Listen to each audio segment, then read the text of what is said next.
Hello বন্ধুরা, আসসালামু আলাইকুম। কেমন আছেন সবাই? আশা করি ভালো আছেন। এবং দেশ ও দেশের বাহির থেকে যে যেখান থেকে আমার ভিডিওগুলো দেখেন তাদের সকলকে অসংখ্য অসংখ্য ধন্যবাদ এবং শুভকামনা করে আমি আপনাদের মাঝে নতুন একটি রেসিপি রান্না নিয়ে এসেছি। আর আমার চ্যানেলে আপনাদেরকে স্বাগতম। শুরু থেকে শেষ পর্যন্ত ভিডিওটি দেখে একটা লাইক দিয়ে কমেন্ট করবেন। আর রান্নাটা আমি কি করে করব সেটাই আপনাদেরকে আজকে দেখাবো, চলেন।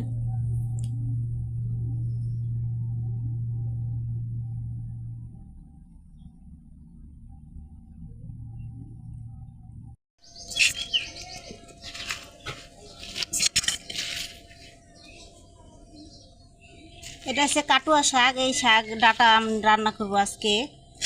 এই যে ডাটাটা এইভাবে আমি কেটে নিয়েছি ভালোভাবে, খুব ভালো করে। এই যে আর এই ঝিঙ্গাটাও কেটে নেব। সবজিটা ঝিঙ্গা, আলু আর এই ডাটাটা এইভাবে কেটে ধুয়ে পরিষ্কার করে নিয়েছি। এখনও কষানো মশলাটার মধ্যে এগুলো দিয়ে দেবো।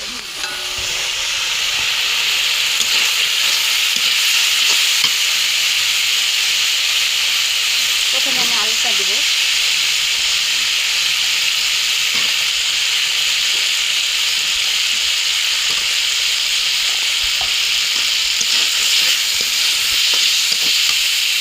হয়ে গেছে, এখন এই যে ডালটা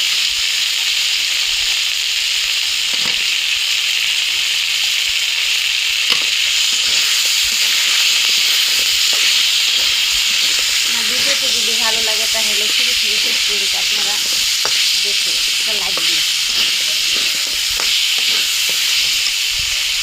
এখন এই ঝিঙ্গাগুলো দিয়ে দেবো।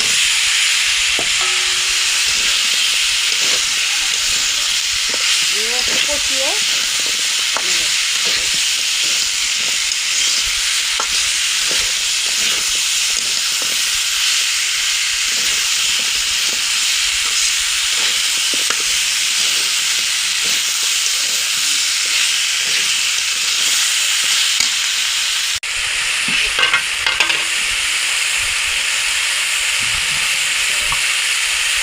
কষানো হয়ে গেছে, এখন আমি সামান্য পরিমাণে একটু পানি দিয়ে দেবো সিদ্ধ হওয়ার জন্য।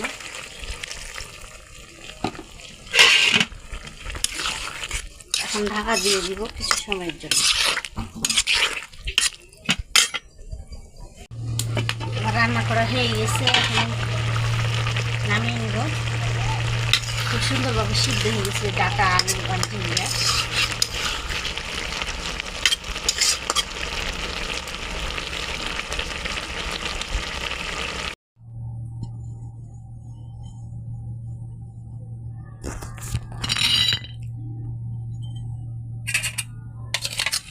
আমার এই যে কাটুয়ার ডাটাটা রান্না করে হয়ে গেছে, এখানে পরিবেশন করে দেখাচ্ছি। সবজিটা এই যে